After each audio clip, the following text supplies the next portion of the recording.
Yes, shalom shalom. Mumeze neza. Je meze neza kabisa.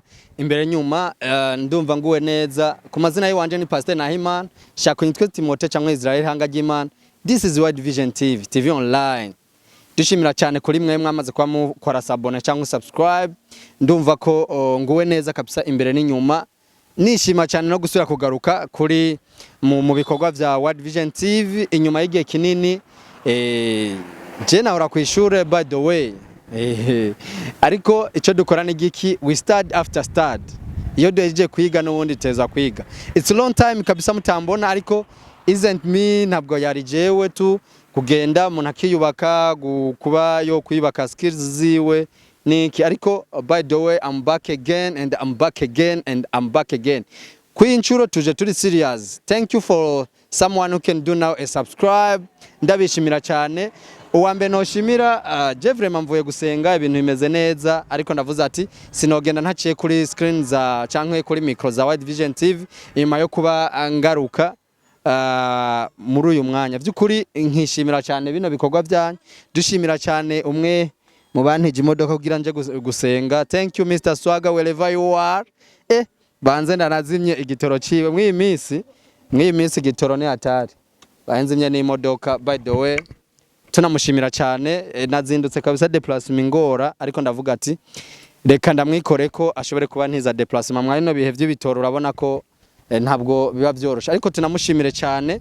Shimira cyane rero kuri mwe mwamaze kuba mukora sabone cyangwa subscribe, muri abantu barenga igihumbi. Ndana baramutsa cyane, naenda nabakumbuye. By the way, nababwiye ko nahora kwishure, nariko ndiga niyubaka twibaka muri business.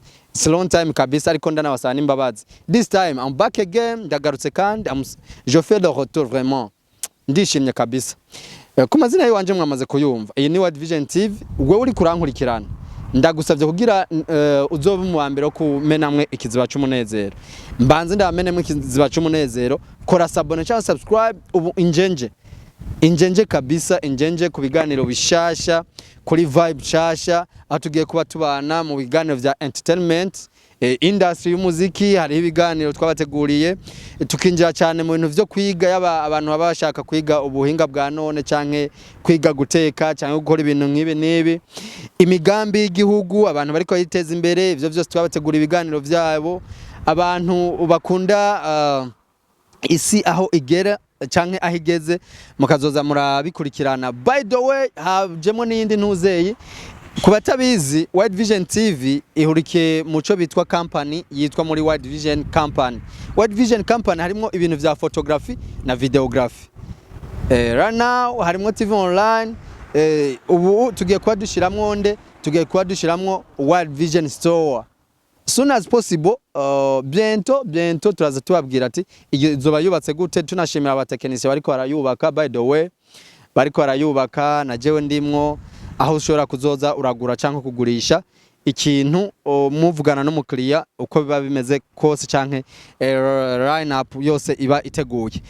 By the way, nshimira cyane ku bantu tugiye kuba tubana. My friend, wewe unzi, wewe utanzi, ubu no mwanya wo kumenya, kuko ico no kubwira coco ibintu tugiye kubikura ku rwego rumwe tubishira ku rundi. Ku bantu bashaka kwamamaza ibikorwa vyabo, this is your time.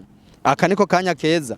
Ico mbabwira, iri jambo murigumye mu mutwe, mwumve kano kajambo mukagumye mu mutwe, nuko mvuze ati nshira mu gakino kawe buce ubanyakubahwa. Bana mukora business, mukeneye kwamamaza, mukeneye kwibikorwa vyanyu bifotogwa canke bikorerwa amasanamu kugira ngo abantu babashe kubimenya. Ukora business, wewe ucuruza ku buryo bwa none, wewe ukora ibintu vyose ushaka kumenyekana, this is your time.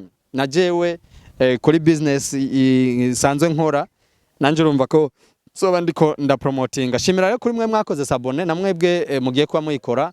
I say thank you for you kabisa, ndabishimira cyane.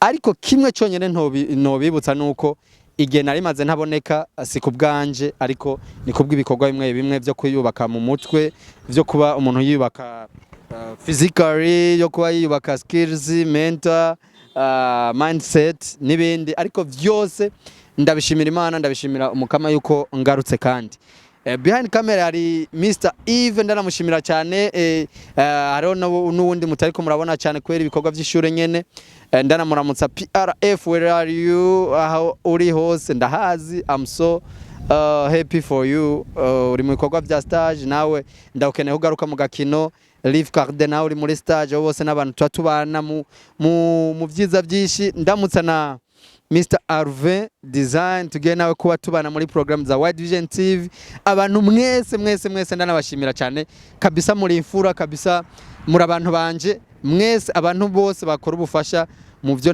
mu buryo ntamenya ariko by the way ico mbasabira Imana ibahezagire nifuje rero kuba nkora kano kantu kugira tugarukane twese turi muri mood ndanabashimira cyane kabisa ndumva nezerewe ubu tuje vraiment nsabe n'Imana zibimfashemwo by the way byo ntashobora kwifasha Imana niyo mpamvu ihari turayisenga hanyuma ikadutegurira plan kuko ngo plan z'Imana zitandukanye n'izacu kono Imana ariko ndumuntu yizera ndumuntu afise ijambo muri we kandi atezwa gukora ijuru kugira ibikorwa byanyu cyangwa ibikorwa byacu bishobore kubageraho shimira cyane kuri mwebwe rero mwese mwari ko muradukurikirana Imana ibahezagire ciao iyi mwari ko murakurikirana ni Wide Vision TV raba inimero zacu nizo ziriko zirasikira by the way nimero zacu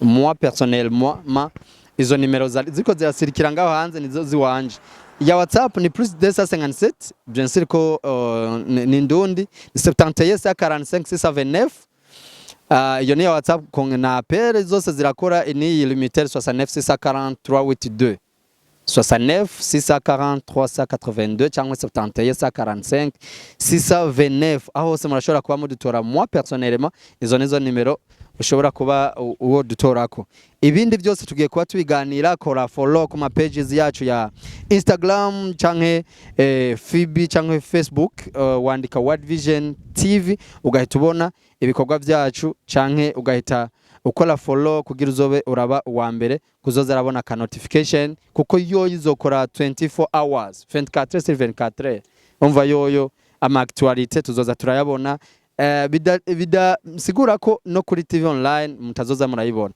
actualité yose mwafuramwe muzoza murazibona ndabashimiye cyane Imana ibahezagire ciao God bless you.